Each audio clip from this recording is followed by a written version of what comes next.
न केवल तराई बल्कि उत्तराखंड के चर्चित किसान नेता कॉमरेड बहादुर सिंह जंगी जी मंच पर बैठे हुए,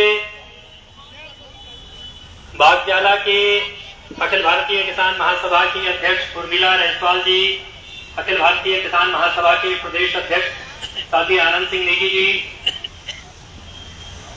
अंबेडकर मिशन के साथी कविता जी, भाकपा माले के केंद्रीय कमेटी के सदस्य और नैनीताल जिला के सचिव साथी कैलाश पांडे जी, मंच पर बैठे हुए तमाम साथियों, कॉमरेड के बुरा जी, कॉमरेड बिरला जी, मेहता जी, मंच पर बैठे हुए और यहाँ तमाम संगठनों की तरफ से समर्थन देने आए साथियों, और बागजाला के बहादुर संघर्षशील माताओं, बहनों, बुजुर्गों, नौजवान दोस्तों, सबसे पहले मैं भाकपा माले की राज्य कमेटी की तरफ से आपके संघर्ष के प्रति अपनी एकजुटता जाहिर करता हूं। आप सबको क्रांतिकारी लाल सलाम, आप सबको क्रांतिकारी सलाम, आप सभी को जय भीम लाल सलाम।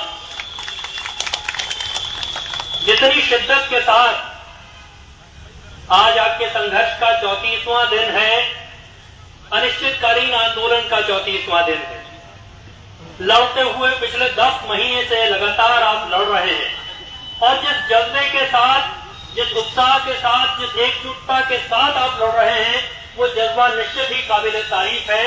उस जज्बे को निश्चित तौर पर सलाम। ऐसी एकजुटता ही आपकी एकजुटता है जो आपकी लड़ाई को कामयाब करेगी। और इस सिलसिले में बात शुरू हो उससे पहले पिछले दिनों इस राज्य के भीतर ये राज्य लगातार आपदा की मार झेल रहा है और आपदा में बहुत सारी जगह ऐसे ही लोगों को जान गंवानी पड़ी जैसे संघर्षी लोग आप थे। वो थराली से शुरू होकर थराली, पौड़ी जिले के विभिन्न हिस्सों से होता हुआ, देहरादून, ऋषिकेश, टिहरी से होता हुआ और आजकल घाट एक जगह है चमोली जिले में, वहां तक मामला पहुंच गया है। वहां लोग दब गए हैं। जीवन भर की उनकी सारी, जैसे आप अपना घर बचाने के लिए लड़ रहे हैं, या उन्होंने भी अपने सरों पर जो छत बनाई वो सब उजड़ गई। और उसके उजड़ने के पीछे कारण क्या है? क्यों उजड़ गए लोग? तो उजड़े इसलिए क्योंकि इस प्रदेश में जिसको विकास कहा जा रहा है वही विनाश बन करके आ रहा है।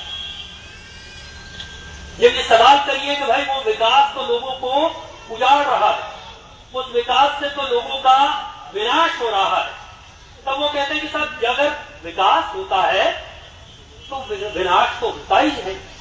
हमारा सवाल ये है कि क्या जिनका विकास होता है, जब उस विकास की मार पड़ती है तो जिनका विनाश होता है, विकास जिनका होता है, विनाश जिनका होता है, क्या वो एक ही लोग? नहीं, वो एक लोग नहीं है। विकास कुछ मुट्ठी भर लोगों का होता है और विकास की मार जिन लोगों पर पड़ती है वो समाज के हाशिए पर समाज का मेहनत कश सकता होता है।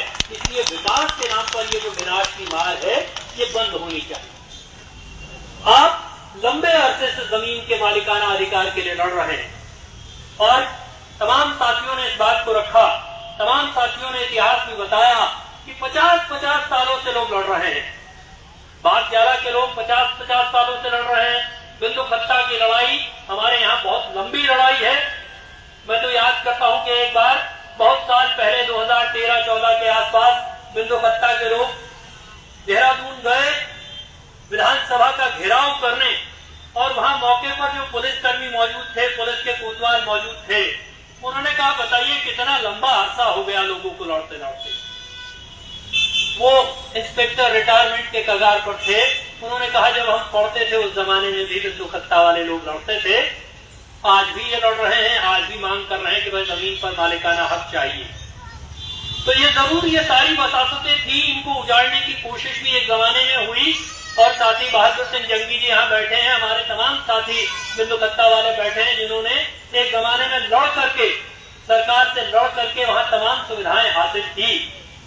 लेकिन आज के दिन पर इस मुल्क के भीतर एक ऐसी सरकार कायम हुई जिसको कॉमरेड कैलाश पांडे जी ने भी जिसका जिक्र किया, बाकी तमाम साथियों ने भी जिसका जिक्र किया, कि एक ऐसी जहरीली सरकार है जिसका काम सिर्फ तोड़ना है, जिसका काम सिर्फ विघटन है, जो समाज को तोड़ने में लगी हुई है, जो लोगों में फूट डालती है, धर्म के आधार पर बंटवारा पैदा करना चाहती है, धर्म के आधार पर समाज को तोड़ने की कोशिश करती है। मेहनत करने वाले लोगों ने अगर अपने सर के ऊपर तिनका तिनका जोड़ करके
सरकार को चाहिए कि वो जनता को भंग करके अपने लिए नई जनता चुन ले। हिंदुस्तान में आजकल नरेंद्र मोदी एंड कंपनी अपने लिए नई जनता का चुनाव कर रहे हैं, सिर्फ ऐसी जनता का चुनाव कर रहे हैं जो उनको वोट दे सके। तो आज के दिन पर जमीन का मालिकाना बचाना है और इस लोकतंत्र में हमारे पास जो एकमात्र सबसे बड़ी ताकत है वो वोट का अधिकार है, वो भी आपसे छीना जा रहा है। आपसे ग्राम सभा चुनने का अधिकार छीन लिया गया, आपसे क्षेत्र पंचायत सदस्य चुनने का अधिकार छीन लिया गया, आपसे जिला पंचायत सदस्य चुनने का अधिकार छीन लिया गया और अब ये तैयारी है कि लोकसभा और विधानसभा का अधिकार भी गरीबों से, मेहनत करने वालों से छीन लिया जाए। हालांकि जिनके पास क्षेत्र पंचायत, ग्राम प्रधान और जिला पंचायत सदस्य चुनने का अधिकार है, उनके साथ भी क्या हो रहा है वो तो इसी नैनीताल जिले में हमने तमाशा देखा। सरेआम ये पुलिस के लोग बैठे हैं, सरेआम फिर बात इनके खिलाफ हो जाएगी। पिछली बार हमने खूब इनके खिलाफ बोला जिस दिन इनके अफसर वहां बहादुरी दिखाने गए बागजाला में, तो लेकिन सरेआम जिला पंचायत के सदस्यों का अपहरण हुआ और इतनी बेशर्मी है, सत्ता का दबाव देखिए कैसे काम करता है। जिनको खुलेआम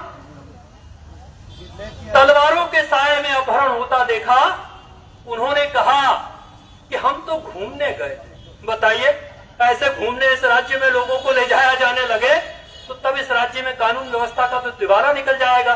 राज्य के उच्च न्यायालय ने बड़ी सही बात उनके बारे में कही।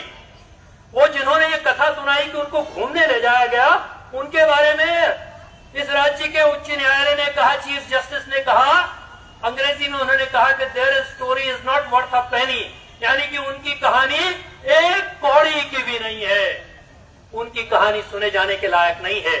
लेकिन कानून व्यवस्था का तो मजाक हो गया। इस राज्य के भीतर हाई कोर्ट ने कहा इस जिले के एसएसपी के बारे में, तो उच्च न्यायालय ने कहा कि एसएसपी को हटाओ। राज्य के मुख्यमंत्री से भी कहा कि इस जिले के एसएसपी को, इस जिले के डीएम को हटाया जाना चाहिए। और एक बार नहीं, 4-4 बार हाई कोर्ट ने कहा। हाई कोर्ट की टिप्पणी है, उसका वीडियो है। हाई कोर्ट ने कहा, चीफ जस्टिस ने कहा कि अगर शांति कायम करनी है, अगर कानून व्यवस्था कायम रखनी है, तो इस जिले में सबसे पहले एसएसपी को हटाया जाना चाहिए। और ये सिर्फ हाई कोर्ट नहीं कह रहा है, पिछले दिनों तो यही तमाशा हुआ। बंशीधर भगत धरने पर बैठे, वो तो भारतीय जनता पार्टी के हैं, उन्होंने बताया कि यहां हल्द्वानी में कहां कहां स्मैक बिक रहा है। नाम ले लेकर के एसएसपी के सामने उन्होंने कहा कि इतनी जगह स्मैक बिक रहा है और तुम पकड़ने नहीं जाते हो। और एसएसपी खिसियानी हंसी हंसते रहे। लेकिन आपके यहां बुलडोजर चलाने आना होगा, आपके यहां तानाशाही गुंडाई दिखाने आना होगा, तो वो पूरा पुलिस का फौज फाटा वहां पहुंच जाएगा। स्मैक के तस्करों को नहीं पकड़ेगा, अपराधियों को नहीं पकड़ेगा। ये हम नहीं कह रहे हैं, सत्ताधारी पार्टी के विधायक कह रहे हैं। ये हम नहीं कह रहे हैं कि अवैध खनन हो रहा है, ये भी सत्ताधारी पार्टी के विधायकों ने कहा। तो ये तमाशा इस राज्य में चल रहा है। इसलिए ये सारे सवाल हमारे सवाल हैं। नशा भी अगर समाज में बिक रहा है और पुलिस उसकी संरक्षक है, तो उसके खिलाफ भी लड़ना पड़ेगा। और एक और बात मैं आपसे कहना चाहता हूं, वो बात यह है कि ये जो मसला है, असल में ये सवाल तो हम तो जितनी बार बोले उतनी बार हमने ये सवाल उठाया कि जमीन का करोगे क्या? ये तो अवैध अतिक्रमण है, इनको हटा देना है, इन पर बुलडोजर चला देना है। तो एक तो सवाल ये है कि इन पर बुलडोजर चला देना है, उसके बाद ये कहां जाएंगे? ये इस मुल्क के नागरिक नहीं है, इस देश के बाशिंदे नहीं है। एक तो सवाल ये है। लेकिन दूसरा सवाल ये है कि अगर ये अतिक्रमण है, इस जमीन का क्या करोगे? तो इस जमीन का क्या करेंगे? पिछले दिनों हमने देखा, पिछले दिनों ये पता चला कि मसूरी में एक जगह है जॉर्ज एवरेस्ट इस्टेट। वो जॉर्ज एवरेस्ट इस्टेट की 142 एकड़ की जमीन है और उस 142 एकड़ की जमीन का क्या किया गया? आप सोच सकते हैं 142 एकड़ जमीन कितना होती। आप ये भी सोच सकते हैं कि मसूरी जैसी जगह में उसकी कीमत कितना 1000 करोड़ रुपया होगी, 1000 करोड़ रुपया। लेकिन वो George Everest estate, George Everest उस आदमी का नाम है, अंग्रेज था जिसके नाम पर माउंट एवरेस्ट का नाम है। सबसे बड़ी ऊंची चोटी है दुनिया की, जो सबसे ऊंची चोटी है, उस चोटी का नाम उस माउंट एवरेस्ट उसी जॉर्ज एवरेस्ट के नाम पर है। तो 1831 में वो जॉर्ज एवरेस्ट स्टेट बना। अब उत्तराखंड की सरकार ने सोचा कि भाई क्या करेंगे, जमीन का क्या करेंगे। इस संदर्भ में समझने की बात कि जमीन का सरकार क्या करे, तो जमीन का सरकार ये करेगी कि वो जॉर्ज एवरेस्ट स्टेट की 142 एकड़ जमीन 1 करोड़ रुपए साल के किराए पर अगले 15 सालों के लिए बाबा रामदेव के सहयोगी बालकृष्ण को दे दिया गया। उसके लिए जो टेंडर की प्रक्रिया हुई, टेंडर आमंत्रित किए गए, 3 कंपनियों ने टेंडर भरा। एक कंपनी में बालकृष्ण के 99% शेयर, एक कंपनी में बालकृष्ण के 99% शेयर, यानी 2 कंपनियों में 99% शेयर बालकृष्ण के। और जिस समय टेंडर भरा उस समय बालकृष्ण के तीसरी कंपनी जिसको टेंडर मिला उसमें बालकृष्ण के 25% शेयर थे। और जब जुलाई 2023 में टेंडर मिल गया तो अक्टूबर 2023 आते आते 69% शेयर अकेले बालकृष्ण के हो गए। बालकृष्ण की सहयोगी कंपनियों ने उसमें 17% शेयर और खरीद लिए। तो एक तरह से टेंडर भरने वाली तीनों कंपनियां बालकृष्ण की थी। उन्होंने टेंडर भरा, बाकी हिंदुस्तान में कोई नहीं था जो टेंडर भर सके, और कोई योग्य नहीं था, कोई सक्षम नहीं था, किसी के पास पूंजी नहीं थी। और इस तरह से 142 एकड़ जमीन 1 करोड़ रुपया साल के किराए पर वहां बालकृष्ण को दे दी गई, बाबा रामदेव की कंपनियों को दे दी गई। अब हरिद्वार में एक बैरागी कैंप है, वहां 1 किलोमीटर लंबी और 200 मीटर चौड़ी जगह फिर से बालकृष्ण की कंपनियों को देने की तैयारी है। फिर से टेंडर निकाला जा चुका है, उस टेंडर को भी कोई दूसरा नहीं भर रहा है, सिर्फ बालकृष्ण की कंपनियां भर रही हैं। तो जमीन जब खाली होगी तो उसका ये होगा, वो बालकृष्ण जैसों को बेची जाएगी। ये अद्भुत किस्म का योग है। बाबा रामदेव सबको समझाते रहे कि योग करो, और ये जमीन हथियाओ योग है। ये नए किस्म का योग है, जमीन कब्जा करो योग, कौड़ियों के वो सरकारी संपत्ति हथियाओ योग। सारी सरकार इस योग में बालकृष्ण और रामदेव एंड कंपनी के साथ खड़ी हुई है। तो ये होगा जमीनों का। और एक और बात मैं आपको बताना चाहता हूं जमीन के सिलसिले में। मैंने आपदा से अपनी बात शुरू की, और अभी पिछले दिनों देहरादून में आप सबने देखा कि बड़ी आपदा आई, तो गरीब लोग तो मजबूरी में नदी नालों के किनारे बसे हुए हैं, क्योंकि उनके पास जाने को कोई जगह नहीं। तो वो नदी नालों के किनारे बसे हुए, उनको आपदा की चपेट में आना था। लेकिन अचानक पता चला कि साहब एक बड़े भारी एक इलाके में, देहरादून के प्रेम नगर और पौंधा के इलाके में खूब सारे प्राइवेट इंस्टीट्यूट्स हैं। उनमें से एक प्राइवेट इंस्टीट्यूट के अंदर DIT उसका नाम है, उसके अंदर इतना पानी भर गया कि वहां से SDRF को रेस्क्यू करके छात्र छात्राओं को बाहर निकालना पड़ा। अब देखने को साहब ये प्राकृतिक आपदा है। लोगों ने करीब जाकर के देखा तो पता चला कि नदी के अंदर खुद करके उन्होंने अपना भवन बनाया है, नदी का अतिक्रमण करके अपना भवन बनाया है। तो उनके यहाँ कोई बुलडोजर नहीं जाता। उनके यहाँ जब गया तो सिर्फ नदी का पानी गया, उसके अलावा उससे पहले किसी सरकार का बुलडोजर नहीं गया। तो बुलडोजर किस लिए है?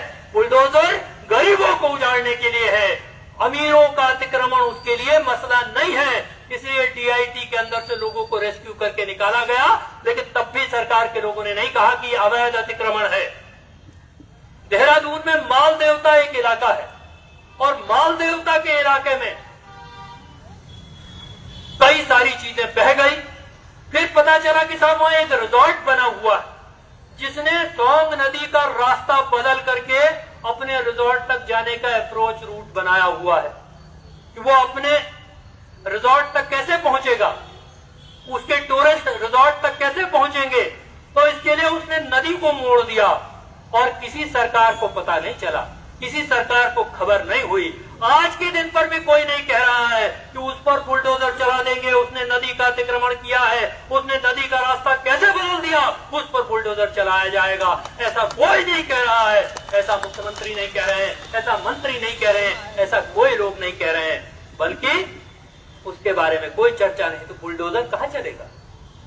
बुलडोजर तो गरीबों की झोपड़ियों पर चलेगा, मेहनत करने वालों की झोपड़ियों पर चलेगा, उनके सर से छत उजाड़ी जाएगी।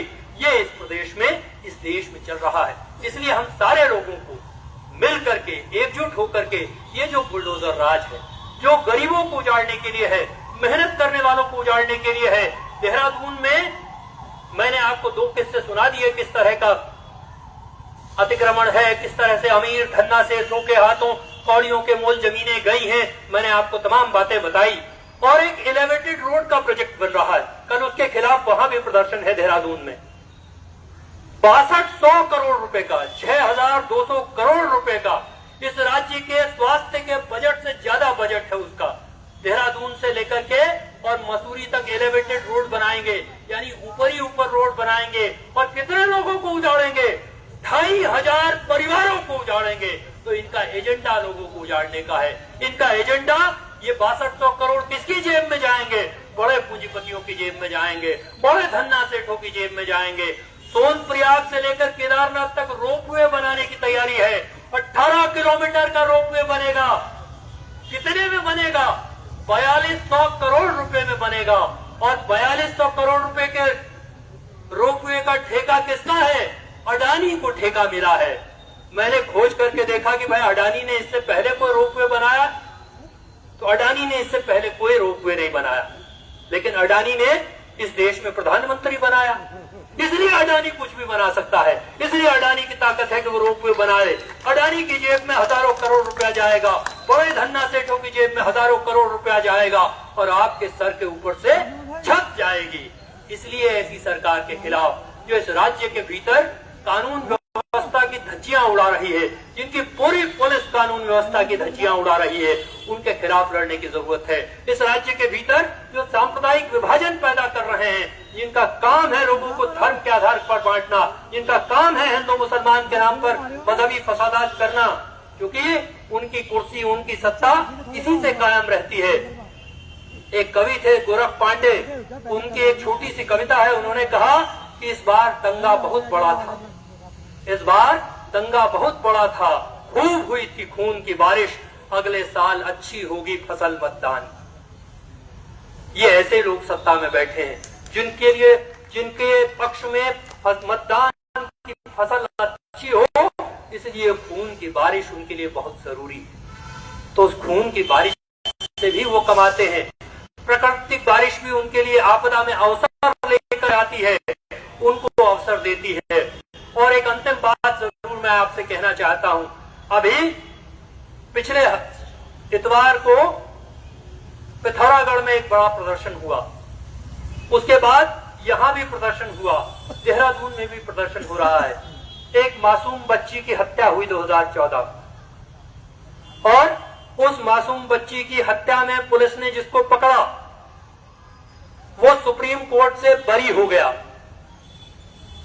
बहुत सारे लोग, इसलिए कि एक आरोपी का धर्म वो है जिसके आरोपी होने पर सरकार सत्ता को सूट करता है, इसलिए सड़क पर उतरे।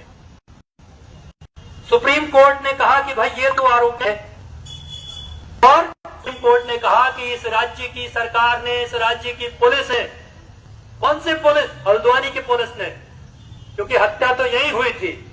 हल्द्वानी की पुलिस ने ठीक से जांच नहीं की। सुप्रीम कोर्ट के फैसले में लिखा हुआ है, कैसे छूटा आरोपी? क्योंकि हमने तो ये सवाल पूछा, इस बात का जवाब तो देना पड़ेगा। ये तो निर्विवाद है कि बच्ची की हत्या हुई, ये तो निर्विवाद है कि क्षत विक्षत करके उसका शरीर छोड़ दिया गया, ये निर्विवाद। तो हत्या अगर इसने नहीं की, जिसको इतने साल तक पुलिस हत्यारा बता रही थी, तो किसी ने तो हत्या की। और वो बच्ची का हत्यारा, वो दरिंदा सरेआम समाज में घूम रहा है। कौन जिम्मेदार है इसके लिए? इसके लिए इस राज्य की पुलिस जिम्मेदार है, क्योंकि सुप्रीम कोर्ट के फैसले में ऐसा लिखा हुआ है। अपने 85-86 पन्नों के फैसले में सुप्रीम कोर्ट ने लिखा कि पुलिस ने जिस मोबाइल फोन के आधार पर मुख्य आरोपी को गिरफ्तार करने का दावा किया, वो मोबाइल फोन अपराध होने के बाद खरीदा गया है। पुलिस ने जिसको फॉरेंसिक एक्सपर्ट बना करके पेश किया, ये सुप्रीम कोर्ट के फैसले में लिखा हुआ है। कि पुलिस ने जिसको फॉरेंसिक एक्सपर्ट बना करके पेश किया उसने एमएससी बॉटनी में किया हुआ है, पीएचडी किसी और विषय में किया हुआ है, फॉरेंसिक से उसका कोई लेना देना नहीं है। ऐसे करके आरोपियों अपराधियों को पकड़ती है पुलिस, ऐसी जांच करती है पुलिस। अभी 2 दिन पहले नैनीताल में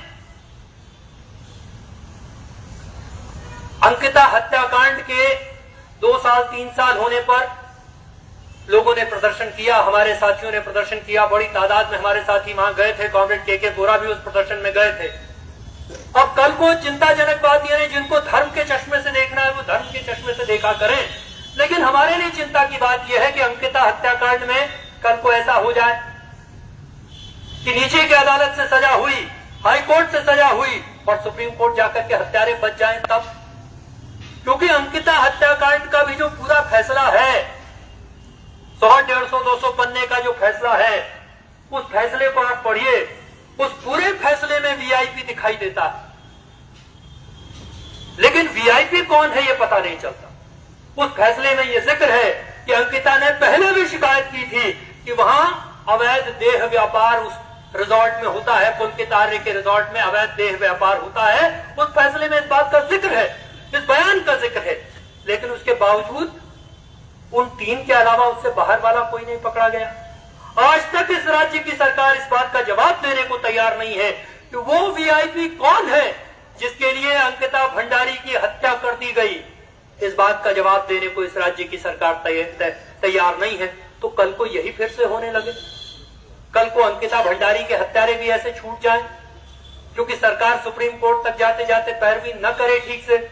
और इस मामले में अंकिता भंडारी के केस में तो उनका पैरवी न करना अपने आप में एक कारण है कि वो सारे के सारे तो आरोपी भारतीय जनता पार्टी के लोग हैं, भारतीय जनता पार्टी का उनका परिवार है, पदाधिकारी रहे हैं, खुद वो पदाधिकारी रहे।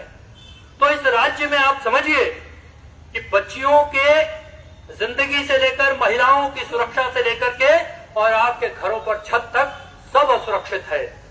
इस राज्य में अमन और चैन सब असुरक्षित है। इसलिए हम सारे लोगों को लड़ने की जरूरत है, संघर्ष करने की जरूरत है, एकजुट होकर के इस लड़ाई को लड़ने की जरूरत है। ये समझने की जरूरत है कि कदम कदम पर लड़ना पड़ेगा। लड़ाई का रूप कुछ भी हो सकता है, लड़ाई का रूप धरना प्रदर्शन हो सकता है, लड़ाई का रूप जुलूस हो सकता है, लड़ाई का कोई और तरीका हो सकता है, संघर्ष का कोई और तरीका हो सकता है, लेकिन संवैधानिक तौर तरीके से अपने हक, अपने अधिकारों को लड़ने को हासिल करने के लिए लड़ने के अलावा, संघर्ष करने के अलावा कोई रास्ता इस सरकार में, इस हुकूमत में हमारे पास नहीं बचा हुआ है। इसलिए इस उम्मीद के साथ कि हम अपनी एकजुटता कायम रखेंगे, मिलजुल करके लड़ेंगे, हमारे आशियानों को उजाड़ने वाली सरकार पर, ऐसी सरकार को पीछे धकेलेंगे, उसका बुलडोजर पीछे खिसकेगा, जनता की एकजुटता कायम होगी, जनता की एकजुटता कामयाब होगी। इस उम्मीद के साथ आप सभी का बहुत बहुत धन्यवाद। इनकलाब।